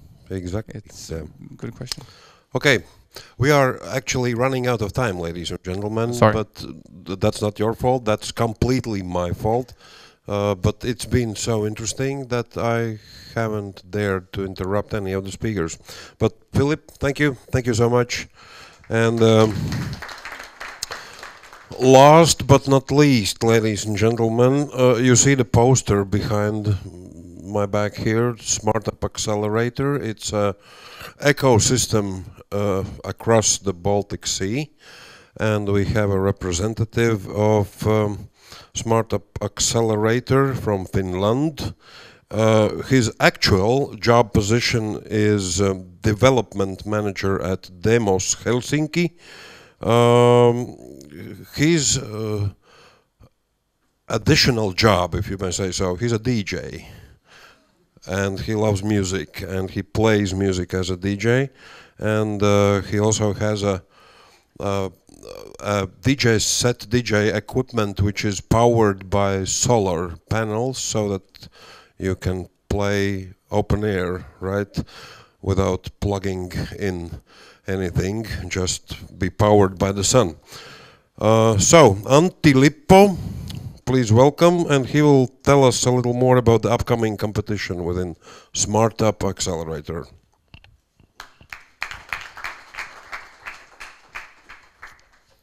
Thanks so much. It's been a quite amazing night. I've really enjoyed all the presentations here. So first, I'd like to say thank you for Matis and his team for putting up a really good program for today. I try to keep my presentation short because I know some of you are waiting for either wine or the hockey game. So I'll try to be really prompt. We'll go through this really fast. I come from Demos Helsinki. Demos Helsinki is an independent think tank. We are based in Helsinki, Finland. I work in One Planet Economy team. So our team is trying to push the production and consumption of consumer goods on a more sustainable path. So we work with companies, either big or small. We try to co-create together with them more sustainable products and services, but we also work with the public sector. So we're trying to remove the bottlenecks that exist in the legislation or in the regulatory framework and try to work with the public sector and enable these more sustainable, smart products to be entered in the consumer market. But today I will speak about our Smart Up Accelerator, which is a project where Matis and his team is also involved. I actually wrote down one sentence by Mikaelis. You were saying that if we talk about sustainability and pushing it forward, it's critical to remember that these substantial changes cannot be achieved without pursuing changes in dominant lifestyles. And I think that's a sentence that also our project is sharing, and we're trying to focus on the consumers and on the lifestyles of all of us through our program or project, and help new startups, new products and services to enter markets and help consumers living more sustainable lifestyles. So Smart Up Accelerator, we have 7 countries, 10 partners altogether. You can see the locations of the partners with the yellow stars. Altogether there's over 30 experts working in the project. We will carry out over 50 events throughout the next 3 years, and we are engaging also plenty of other stakeholders. And the aim is that we are building a Baltic Sea-wide innovation ecosystem that is fostering this consumer clean tech as an industry and helping companies who have products and services related to that to enter these markets. By the way, how many of you represent a startup or an SME? So we have few. Very good. So I suggest that you pay attention to the next slides because this should be useful for you. Okay, so when we look at our lifestyles, we know that there's basically 3 sectors where most of the CO2 emissions are coming from. Also the segments of lifestyles which are using the most energy. So the way we live in the buildings, how we move, what kind of transportation solutions we are using, and then the third chunk is that what we eat, how we consume in other terms. So we're trying to have an impact on these 3 segments with our Smart Up Challenge. So we are in part, as one of the key objectives for the project is that we are organizing this annual competition which has a specific theme for each year. And we will choose 7 teams through this competition to our acceleration phase. And this year the theme is smart homes. Why smart ups? Well, we've been talking about clean, green, live or die today, and I think this table also refers to that discussion. If we look at the world's largest companies 2 years ago, you can see that most of them is affiliated with fossil fuels, something that clearly does not have a future. What do we know about the biggest companies in the next decades?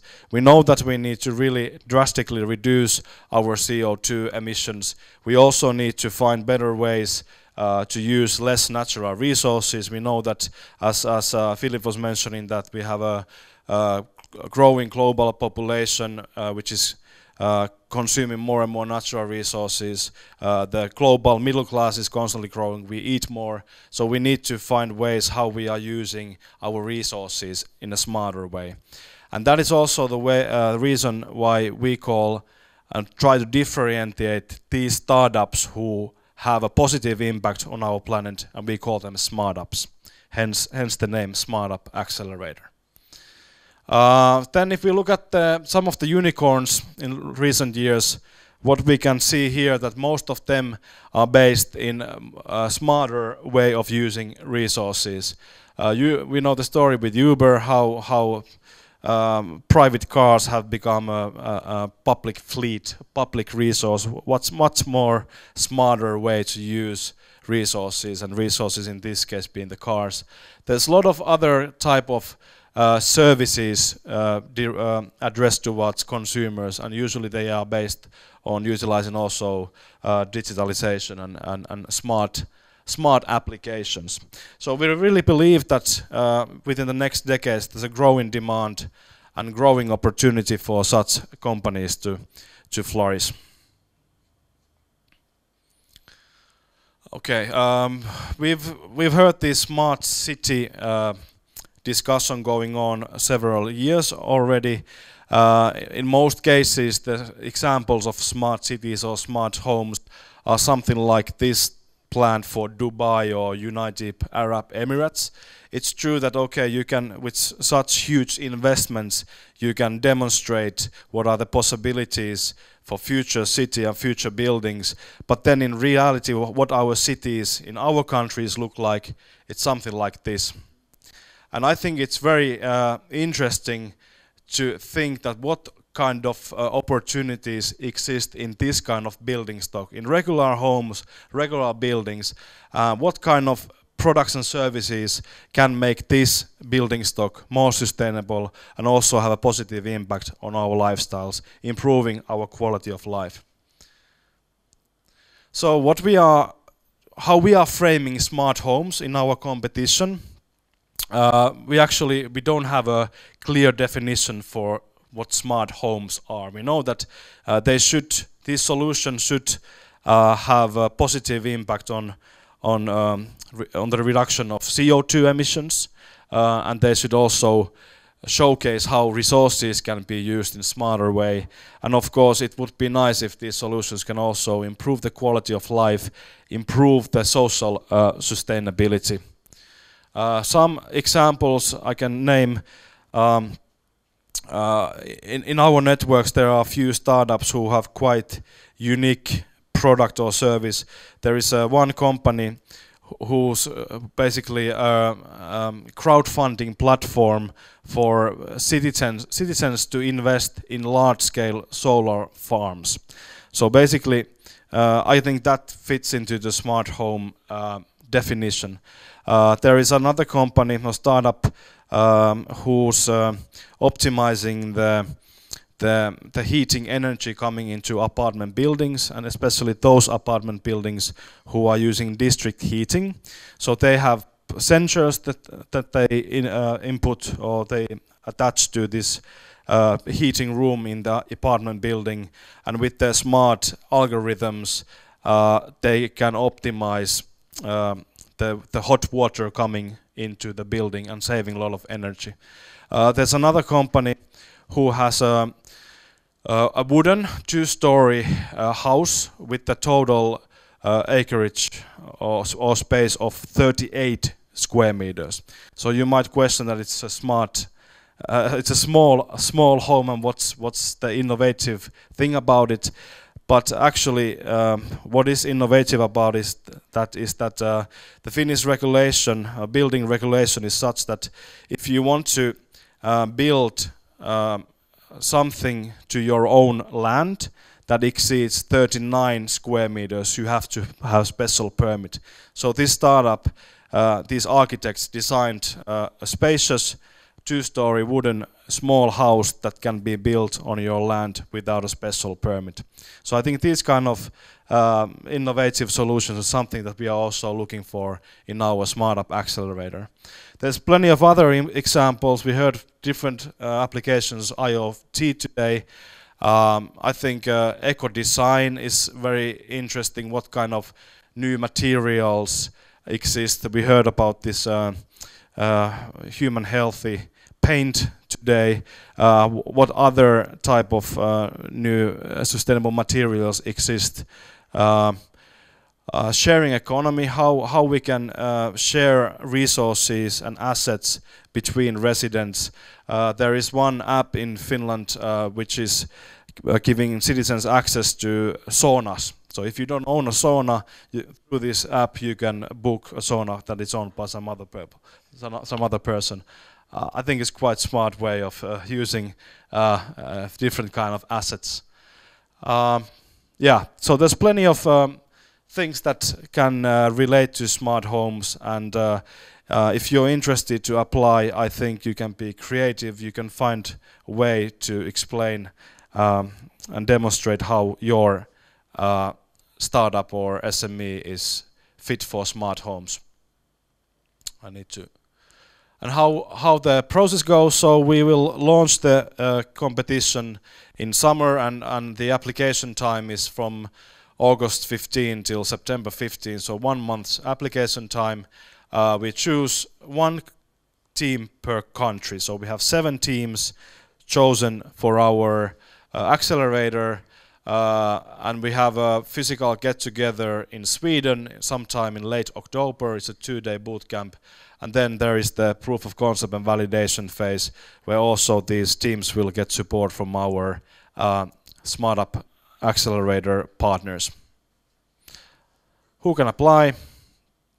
The team has to be based in the Baltic Sea region, so there's 10 countries that are eligible for this. The team solution have to be fit for the theme, proof of concept and minimum viable product done. If you have a prototype, that's a plus. At least 2 persons in the team, and you need to be eager for market validation and international growth. What do we offer to the teams? I believe that this innovation ecosystem we are building is quite unique, and it can give you a unique opportunity for fast-tracked access to Baltic Sea market. You will have plenty of support from the partners and all different experts that are part of our networks and who we bring to the bootcamp and other forms for the acceleration phase. And of course we will bring investors on board.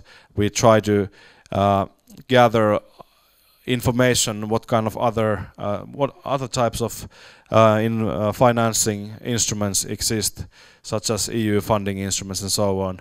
And each team will get up to 10,000 euro support. That's the project website, and you can also find us from Twitter and Facebook. Yeah, thank you. Kiitos. Questions, please, ladies and gentlemen. Questions concerning everything Antti was talking about. So, no raised hands so far. Okay, so I guess everybody's a little tired too. We've been talking for more than 2 hours now, but it's been extremely interesting. Antti, please stay where you are, because my task is now to give away some souvenirs from University of Latvia, and you are the first to receive one. Thank you so much, and thanks, ladies and gentlemen. Please say thank you to Antti with applause. Same, I'll give all these gifts to all the speakers of today, and you just please continue applauding, because we are saying them thank you for the time and efforts they have been able to invest in this event tonight. Matis, one for you too. And we have a gift for you too. And then we have one for Austris too. Have I forgotten anybody? And one for me. Thank you. Okay. So that's it. As to me, I can really say that I'm leaving this place tonight being more clever than I came. So I learned a lot, and hopefully you too. It was extremely interesting for me. I propose not to organize any special discussions now, right? Okay, let's jump to wine and cookies, and if you would like to ask some questions to our speakers, they are totally at your disposal now. Just grab them, push them into the corner, and ask anything you would like to ask. Yeah. Thank you so much for coming. Thank you. Bye bye. And Latvia will win tonight, for sure. We all know that. And see you next time in the Science Cafe at the University of Latvia. Thanks. Bye bye.